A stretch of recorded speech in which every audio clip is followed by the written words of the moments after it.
Hi guys, thanks for tuning in and welcome back to this channel. For those who are tuning in for the first time, my name is Angie Owoko, and yeah, I'm a YouTuber. I've been on this platform for quite some time and I am happy that you are watching me today.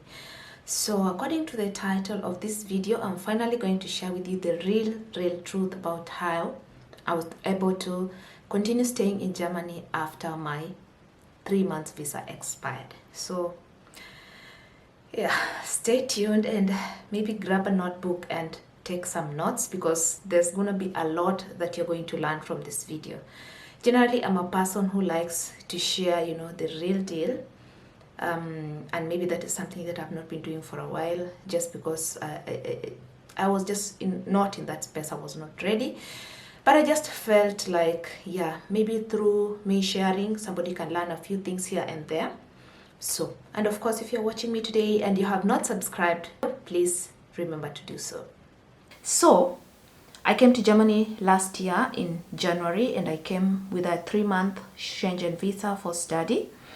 And then I really wanted to go back to Kenya at the end of my 3 months. That was the original plan. And then afterwards, apply for an Ausbildung visa or something like that because I had already gotten a place for an Ausbildung. I had a contract at hand.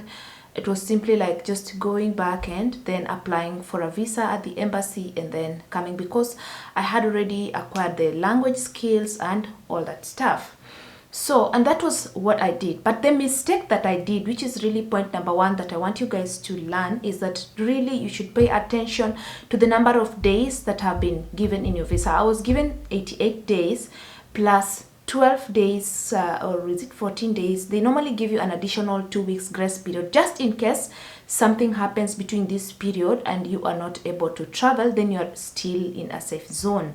But little did I know that in case you need to extend beyond these given days, that you need to seek permission to continue to stay for the number of days, and it has to be like in written so that as you are exiting the country, then they can know the reason why you stayed, so that it's not counted as an overstay. So this I did not know. I just thought that I have this grace period, I can use them. I had 14 days grace period. I stayed for another 12 days. And the reason why I stayed is because the contract, there was a delay in issuing the contract. There was this, there was that. There's a lot of bureaucracy in Germany. Or don't know, this has to be sent to this and to that and to be signed. So I was waiting for this contract. And for me, I knew that, okay, I'm still in that safe zone, so it was not an issue for me as long as before the last day of the period that I had been given could expire. So I had 2 days of this grace period and I knew that I was safe. So afterwards I bought a ticket. Of course, my boyfriend bought me the ticket because obviously I had a return ticket as I was coming to Germany and the days had already gone by, so that ticket was already like null and void, and it's not like I called to extend or something like that. It's just not knowledgeable, which again is something that maybe if you bought a return ticket and you need to travel at a later date, you can consider contacting the airline and asking them for maybe a change of date. It could cost you some money, but still you'll not need to pay the full amount. That is something that again I failed to do, which is something that again I need you to learn. So bought me a ticket which was quite expensive, and then I was transiting through Austria, going through Austria, and that is where I was going to exit the European Union or whatever, the Schengen area, and then go to Qatar, which was now to take another flight to Kenya. So because I was traveling with Qatar Airways, my friends. So I got to Austria. So a lot of you think that maybe I did not at all leave Germany. I actually left Germany, and the sad thing is, even with this whatever the ticket that I booked, again I did not know that the luggage allowance for because you have to, I had to use like a local airline like the Eurowings to travel to Austria and then to Qatar Airways. So I did not check the luggage allowance for Euro whatever wings. So when I got to the airport, there was like I have exceeded the luggage allowance, I need to pay an extra amount. And I guess again my boyfriend had to pay 125 euros because I really did not have much money other than 100 euros that I was traveling with at that time. So anyway, long story short, I got to Austria and everything was going on as normal. I called my daughter from the airport and I was like, hey, mommy is coming home. And she was so happy and she was like, oh, mommy, you are the best. I can't wait to see you. I had shopped, for toys and for chocolates and for everything. And yeah, I had informed everyone that I am coming home. So I get to Austria. And that is where things start going south. Because I shared with you guys in another video that I think I will put the link here, and then now you can link 1 to 2 because I told you guys when I feel ready then I will tell you the full story, and this is it. So I just told you guys that God got me out of, I don't know what kind of, go watch that video and then you'll understand. I don't want to narrate the whole thing here, but I get to Austria and then things start turning south. So because I'm going to Kenya, I put my Safaricom line on, and then I start receiving messages, and one of the messages was actually from my ex or whatever, my baby daddy, and he was threatening me. Oh, I want my daughter, I want what. It was so much abuse and so much threats that just soured my day, and I did not know what to expect from this person as I'm going to this other side, whatever. And to make matters worse, my sister had been involved in not a very big accident, but somebody was, I don't know, following her from behind and knocked her car, and my daughter was in that car sitting at the back, and the seatbelt sort of was strangling her and she was traumatized. And I started associating all these things together, and I was like, whatever happened to my sister, was that planned? Was it to try to threaten me? I was so scared and did not know what to expect on that other side. But anyway, I was still going. Then, so I passed through immigration, and I had some liquid. I know I had some items that I had to throw away in Germany before I boarded the flight to Austria. So I knew that everything was now okay. But as I go through immigration, I did not know that I'd already been flagged. My friends, just know that if days pass in your in your visa, you've exceeded your visa allowance, and you book with any airline, they are going to give information to the immigrations that you are somebody who has violated the the Schengen rules or something like that. So be aware of this. What I'm trying to say, please do not extend your stay unless you have the reason to do so. It was not my intention. I was just naive. I did not have the knowledge that I was doing something wrong. So I was flagged and I did not know, because as I was going through immigrations, as I got to the place where you have to open your bags, they check through the customs, or I could say that I was asked to open my bag, and I opened confidently. Really, I had no fear because I did not know that I was in any kind of trouble. I had no sort of fear whatsoever. So this lady asked me to open my bag, and I opened it confidently. And she checks blah blah blah, and then asks me to go, and then takes some liquid, some oil or so, whatever, applies in the bag. And then she asked me to raise my top, and she applies some liquid on my waist or on my clothes. She applies on my bag, and then she says go. I did not read anything into it. Like, I did not get it. I did not read anything into it, but I don't know. Later on I was asking myself, was this so that if I try to run, then the sniffer dog can already sniff me out, or so that maybe there will be I could easily be spotted? I guess that was the point. I was already flagged. So criminal. People, now you understand why I took some time to share this story. And then I lined up, and when it's my turn to give my passport for stamping, I give it. And then it's like, you exceeded your stay. I'm like, no, I still have 2 days left. It says, really? Okay, let me check. maybe she, and then this lady is talking, maybe she requested, she's talking German, and by then I could understand because I was studying German. Maybe she requested for an extension, checks in the system, there was no request for extension. And then she says, you extended your stay. You were given 88 days and you stayed 12 days more. My God, I started to panic. I started to shake. And she says, stand there. Stand there at the side. She stays with my passport. And I stand there. I don't know what to expect. I'm just like starting to pray in tongues. I start to pray in tongues. I'm like, I don't know what to expect. What is happening? I don't know. My head is like going to blow up. The next thing I know, 2 policemen are coming to me. Are you the one that you are waiting for? I'm like, I don't know. And blah, blah, blah. Then they say, come with us. My friends, in Austria. I saw a long day. So I follow them, and my heart, my whatever. And before they even tell me come with them, they tell me you extended your stay. Why did you extend your stay? Blah, blah, blah. And I try to insist that no, but I still have time on my passport. And they're like, no, but you did not request for this extension. You are only allowed to stay for 88 days. And my hands were shaking. I was shaking like a leaf. Even if you asked me my name at that time, I could not tell you. I was so disoriented. I was shaking. And they asked me, write your, we are going to send you, I don't know, a report or whatever. Write down your address in Kenya. And I cannot even remember the address, and I try so hard to remember, and I write it down, and I'm shaking, and I'm asking, am I in trouble? I did not know that, blah, blah, blah. And she's like, no, it's not so bad. We're just going to give you like a report or whatever. It's only 12 days.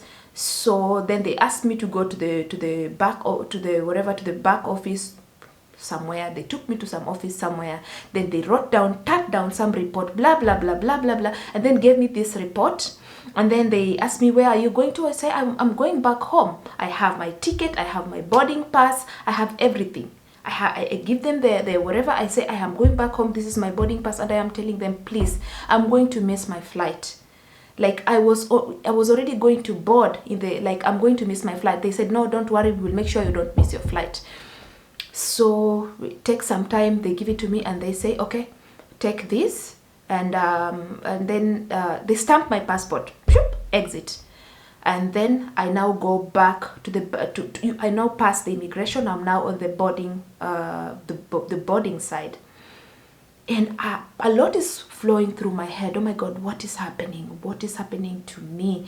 And then it was just so much German and so much information for me to understand and remember. I was already traumatized, so I took my phone, tried to Google Translate, and it was like, whoa. I just saw something like a ban has been imposed on me because I overstayed and all that, and I was so distraught.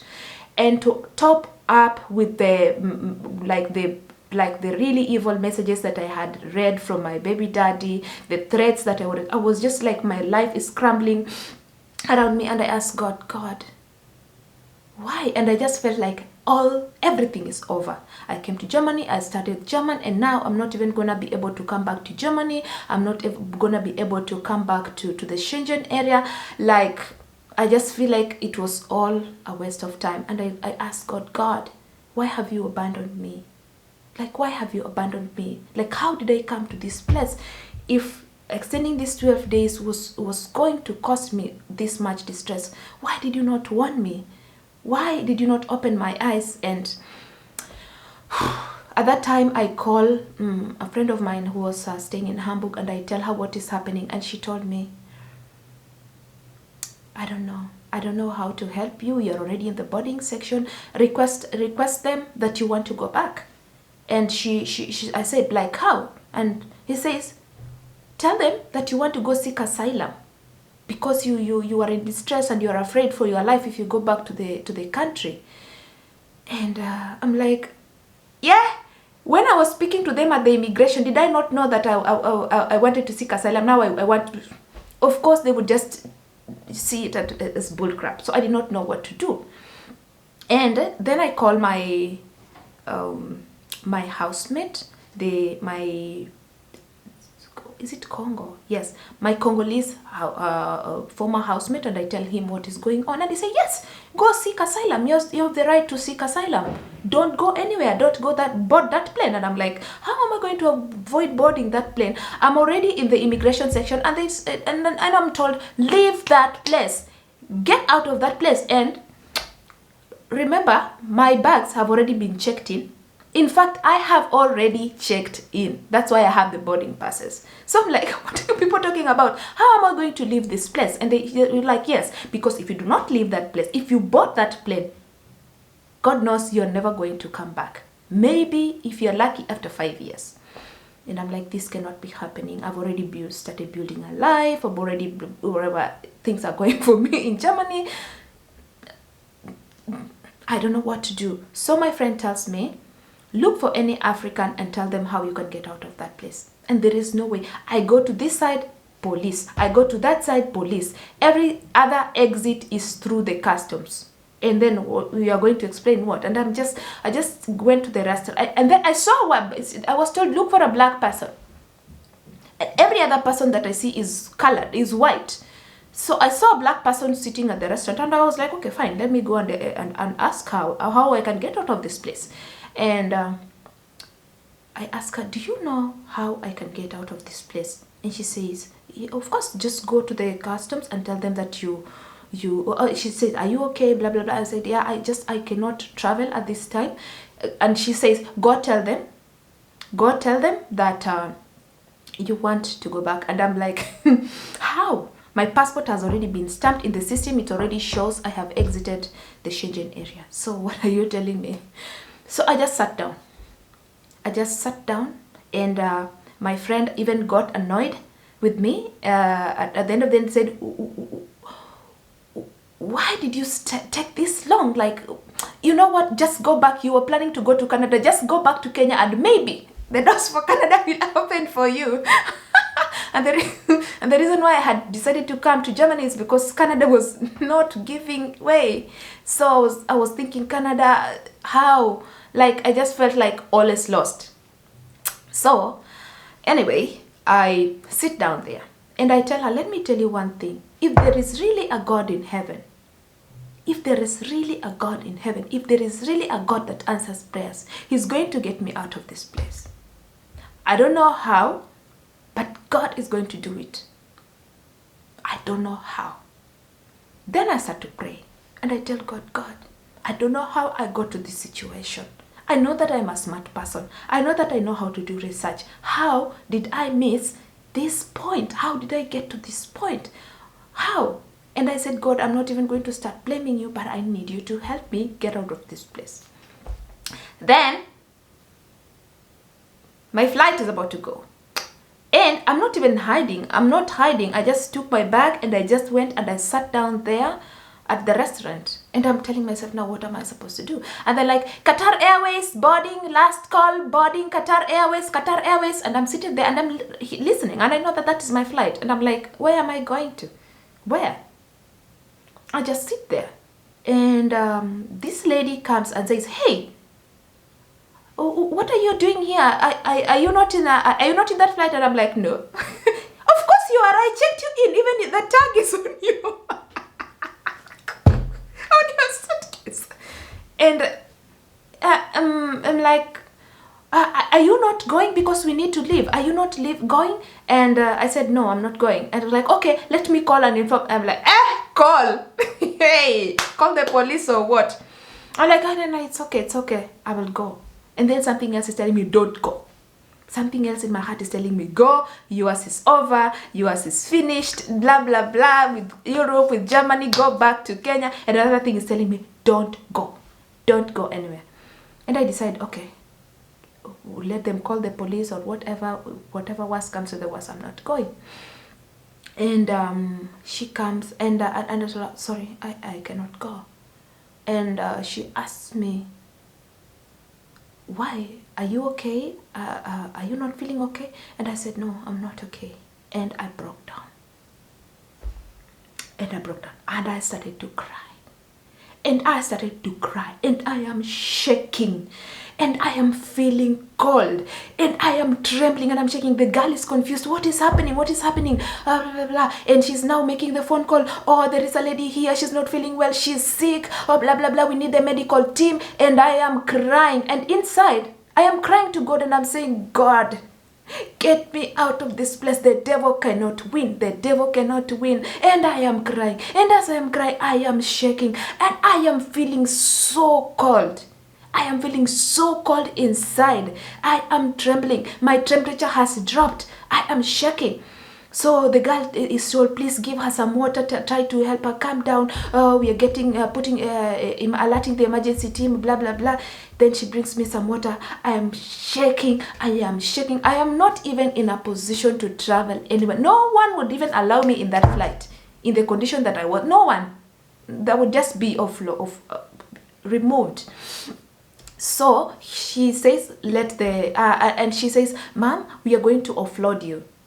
And I said, yes, do it. So they remove my bags from the plane, and I see the first sign of God intervening. They remove my bags from the plane. So I was thinking, okay, fine. Even if I don't go, then my bags are going to get lost. My laptop is there, my school certificates, all my important documents are there. I'm going to lose them. Like, how am I going to get them?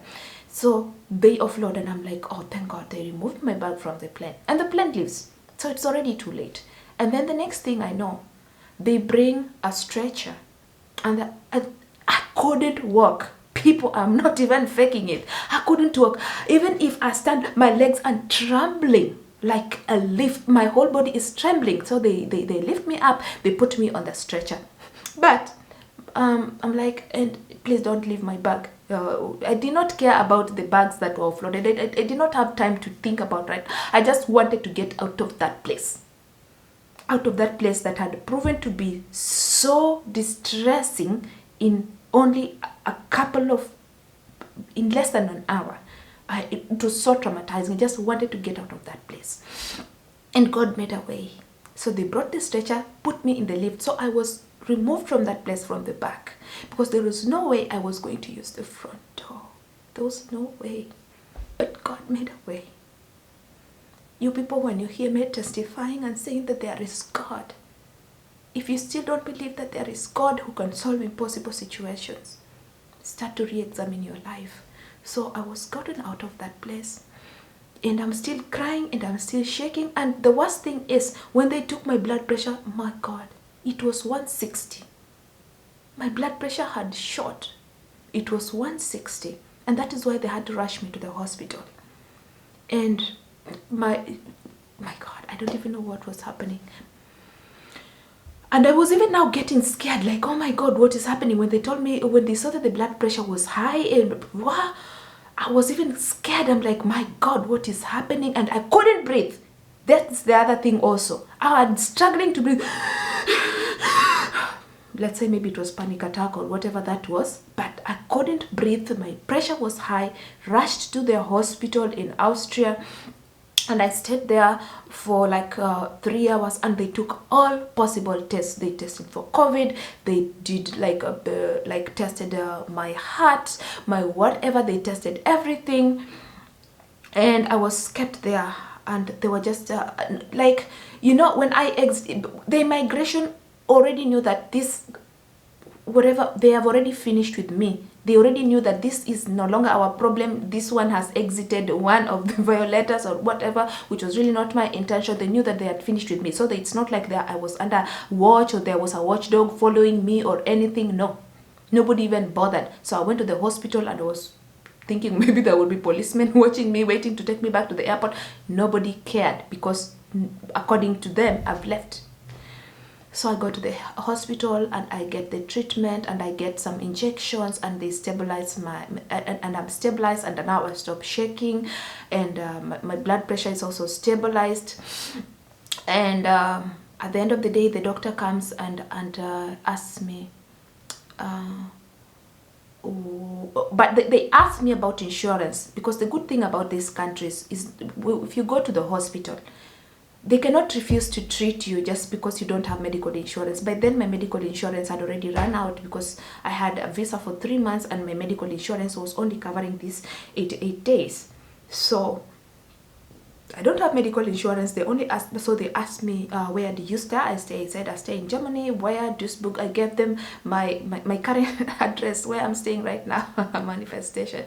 So I gave them my boyfriend's address because that was the only address that I knew. So I gave them my boyfriend's address, and yeah, I said I'm staying in Germany. And they asked me, where were you going to? And I said I was going to Germany.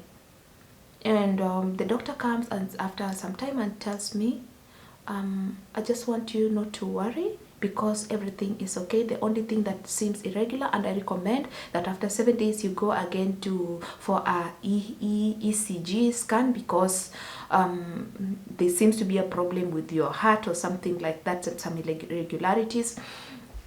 And in my heart I know, I refuse to have any heart problems or whatever. But in any case, I take the report and they don't tell me anything. I almost even thought that the medical examination was free. They give me the report and they ask me, do you need us? You're free to go. They tell me you're free to go. By then, my flight left at around maybe 5, and now it's 9. And they tell me, you're free to go. Would you like us to call a taxi? And I do not want to enter into any vehicle that they have called for me, because still I have trust issues with people.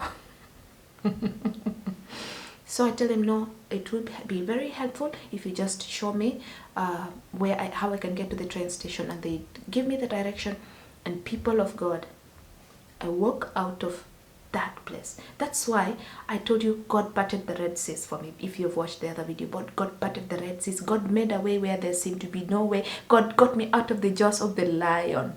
I walk out of that place, drag my suitcase, walk to the train station. With the little money that I had, I bought a train ticket to go to the central station, to where now I could connect to go back to Germany, because there was nowhere else I was going. I had no other home where, blah blah blah. So at the end of the day, I go and look at the trains, and as I told you, I had 100 euros with me, and they were quite expensive. And also I just did not feel safe being in a place where, you know, there are so many like policemen walking around. I just did not know what to expect, you know. So I go back, I take a taxi and go to Flixbus. I take a Flixbus, travel through the night, more than 10 hours, and find myself in Berlin. My God, when my feet were back to Germany, I couldn't believe it. I couldn't believe it. It was this kidogo, like this. I was to enter that plane, and right now we could have been talking a different story. But I came back, and God has been so good. God has been so wonderful. God has been so wonderful. And long story short, because I don't want to leave you hanging, yes, I came back, and because I knew that now my visa has expired and I was not going to live illegally in Germany, I went to the friend of mine that I was talking to at the airport. From Berlin, I did not, at that point, I didn't even remember that I knew anyone in Berlin. So I took another Flix train and went to Hamburg, and at that point I was really zero. I think I was only left with 5 euros. Out of the 100 euros, I was only left with 5 euros. And this friend of mine hosted me for 3 days and did not want to continue staying there. I was feeling so uncomfortable. Like, I just said, I'm going to surrender myself to the authorities, and whatever happens, happens. I'm going to tell them I want to seek asylum because of these threats that I'm facing from like somebody back at home, and I don't know what they are planning to do with me, and I showed them, like, I had the evidence, the SMSs and the threats that I was getting. So I just told myself, and you know, seeking asylum is not really hard, and that is something that we are going to go through. Maybe if you have questions, by the way, you can always put them in the comment section down below. But at the end of the day, I went to Hamburg and I surrendered myself to the authorities. Told them I want to seek asylum, and at that point they did not ask me why. They just took me in, and I was registered, and blah blah blah and blah blah blah, and as I was registered as an asylum seeker. So if you're asking yourself how I was able to continue living in Germany, I continue to living in Germany as an asylum seeker.